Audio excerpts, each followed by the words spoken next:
ఎలా అనిపించింది? చాలా బాగా అనిపించింది దేవరా.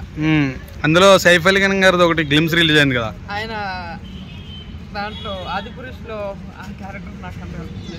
దీంట్లో మాత్రం చాలా కొత్తగా ఆయన సైఫ్ అలీ ఖాన్ గారికి కూడా తెలియకుండా మంచి క్యారెక్టర్. ఎలా విలన్ ఆయన అనుకుంటున్నావా? సో ఏందంటే కొరటాల శివ గారు సైఫ్ అలీ ఖాన్ గారిని తేవడం కారణం ఏంటంటావు?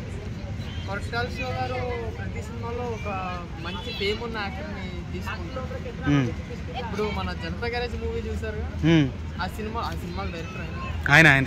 ఆ సినిమా కూడా మన ఆయన పేరేంటి మోహన్ లాల్ కూడా తీసుకున్నారు. ఆయన కూడా మంచి ఫేమ్ ఉన్న యాక్టర్ కదా, హీరో కదా. ఆ హీరోని పెట్టారు, వాళ్ళందరినీ పెట్టారు, పెద్ద పెద్ద యాక్టర్లు పెట్టారు. ఆ సినిమా హిట్ అయిందా లేదా? సూపర్ హిట్ అయింది. దేవరా ఇంత ముందు కూడా ఎన్టీఆర్ గారిది కూడా వచ్చింది కదా, నీకు అది నచ్చిందా సైఫ్ అలీ ఖాన్ గారి నచ్చిందా? రెండు నచ్చిందని చెప్పలేము, ఇద్దరు మంచి యాక్టర్లే. అటు చెప్పలేము ఇటు చెప్పలేము. బాగుంది భయ్య. బాగుందా? సో ఒక 2 సాంగ్స్ రిలీజ్ అయినాయి చూడు. నాకు ఫస్ట్ సాంగ్ తెలీదు, సెకండ్ సాంగ్ నాకు బాగా నచ్చింది, చాలా బాగుంది. ఎవరితో? మన హీరోయిన్ తో. ఎట్లా అనిపించింది వాళ్ళ పేరు? బాగుంది, చాలా బాగుంది. చాలా బాగుందా? సో కొరటాల శివ ఇంతకు ముందు ఫ్లాప్ పడింది కదా, ఆచార్య ఫ్లాప్ పడింది. ఇప్పుడు ఎన్టీఆర్ తో లెగుతాడంటవా? హిట్ అవుద్దంటవా? హిట్ అవుతుంది. అవునా? నేను జూనియర్ ఎన్టీఆర్ ఫ్యాన్, నేను హిట్ అవుద్దా అని అడుగుతారేంటి? అవునా? సో అంటే జూనియర్ ఎన్టీఆర్ని ఎలా చూడబోతున్నావు అంటావు నీ అంచనా ప్రకారం? ఆయన్ని త్రిబుల్ లో అందరూ చూసారు, సింహాద్రిలో చూసారు, సాంబా మూవీలో చూసారు, ఆది మూవీలో చూసారు, స్టూడెంట్ నెంబర్ 1 లో చూసారు, అన్ని సినిమాల్లో చూసారు. కానీ దీంట్లో ఖచ్చితంగా ఫ్యాన్స్ అందరికి గుర్తు పెట్టుకోండి, ఫుల్ మీల్స్ కాదు, బిర్యానీ మంది అన్ని తినిపించేస్తారు, చూసుకోండి. ఎవరో ఎన్టీఆర్ గారు. Okay fine.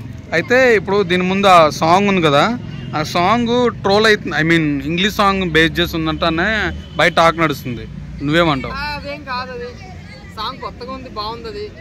అది సింక్ అయిందేమో, అది చాలా బాగుంది సాంగ్. అది సో ఓవరాల్ గా హిట్ అంటావు cinema? Hit. Okay, thank you. ఇంకా రిలీజ్ అవ్వలేదు, టీజర్ రిలీజ్ అయింది, చిన్న చిన్న గేమ్స్ రిలీజ్ అయింది, సాంగ్ రిలీజ్ అయింది. బాగుంటుంది అనుకుంటున్నా, బాగుంటుంది, ఖచ్చితంగా బాగుంటుంది. Thank you. అనిపించదు అన్న, తన లుక్స్ కానీ తన వింటేజ్ విలనిజం కానీ చాలా చాలా బాగుంది. అంటే కొన్ని సీన్స్ ఎన్టీఆర్ని దాటుతున్న ఫీలింగ్ వచ్చింది. అంటే ఈయన మన కొరటాల శివ కూడా రాజమౌళిని ఫాలో అవుతున్న ఫీలింగ్ వచ్చిందన్న. ఎందుకంటే మీరు చూడండి, ఏ సినిమా రాజమౌళి అంటే విలన్ గట్టి తీసుకుంటాడు, విలన్ ఎంత పెద్ద తోపు ఉంటే ఆ విలన్ ఎదిరించిన వాడు హీరో ఇంకా పెద్ద తోపు అవుతారు. కాబట్టి సో నిజంగా ఇప్పుడు కొరటాల శివ కూడా రాజమౌళిని ఫాలో అవుతున్న ఫీలింగ్ వచ్చింది. అందుకని సైఫ్ అలీ ఖాన్ని మన ఆదిపురుషులు చూసాం తన విలనిజం ఏందన్నది. దీంట్లో కూడా ఒక గ్లిమ్స్ ఎంట్రీ కాగానే తన ఒక మన ఒక గుంపులో చేరి ఒక ఇద్దరు కొడుతుంటారు ఫైట్ సీన్స్, అది కూడా చాలా బాగా అనిపిస్తుంది. అంటే విలన్ని చాలా కొత్త చూపించాడు అనే ఫీలింగ్ వచ్చింది. 100% ఈ సినిమా మీద చాలా ఎక్స్పెక్టేషన్ పెరిగాయన్నమాట. సైఫ్ అలీ ఖాన్ పర్ఫార్మెన్స్ కానీ తన గురించి మా ముందు తెలుసు కాబట్టి మంచి యాక్టర్, వర్స్టైల్ యాక్టర్ నమ్మకం ఉంది. ఒకటి దాన్ని మీరు గమనించారు లేదో, దేవరా టైటిల్లో ఏదైతే ఉందో ఫస్ట్ మనం చూసినప్పుడు మన ఎన్టీఆర్ పట్టుకున్న కత్తిని దానిలో పెట్టారు, at the same time Saif Ali కత్తి కూడా అంటే టైటిల్లో పెట్టారు. అంటే వాళ్ళిద్దరు కూడా అంత వాల్యూ ఉన్నట్టుగా క్లియర్గా కనిపిస్తుంది. అంటే ఇంత ఆ టైటిల్లోనే అంత పెట్టినప్పుడు సినిమాలో ఇంకెత్తుందన్న ఫీలింగ్ కలిగిందన్న.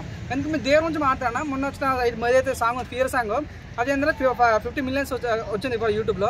తర్వాత వచ్చిన మన చుట్టుమల్లె సాంగ్ రొమాంటిక్ సాంగ్ 100 మిలియన్స్ వచ్చింది. అంటే ప్రజలు కూడా చూసిన అంటే మోటివేషనల్ సాంగ్ కన్నా కూడా రొమాన్స్ సాంగ్స్కి ఎక్కువ ఇష్టపడతారు, మేము అవునాను కదన్నా. సో దేవర మీద ఎక్స్పెక్టేషన్ పెరుగుతున్నాయి తప్ప ఎక్కడ తగ్గట్లేదు. 100% దేవరా అనే మూవీ అన్న పెద్ద హిట్ కొట్టాలని మనస్ఫూర్తి నేను కోరుకుంటున్నా. I wish all the best. NTR glimpse లో ఇంకా సైఫ్ అలీ ఖాన్ గ్లిమ్స్ లో ఈ రెండిట్లో ఏది బాగా నచ్చిందన్న మీకు? రెండు బాగా నచ్చింది, కాకపోతే సైఫ్ అలీ ఖాన్ కొద్దిగా మాస్ అంటే మాస్ అనిపించింది. చూద్దాం ఏం జరుగుద్దాం. మంట కదా, వైలెన్స్ కనిపించింది, చూద్దాం ఏం జరుగుద్దాం.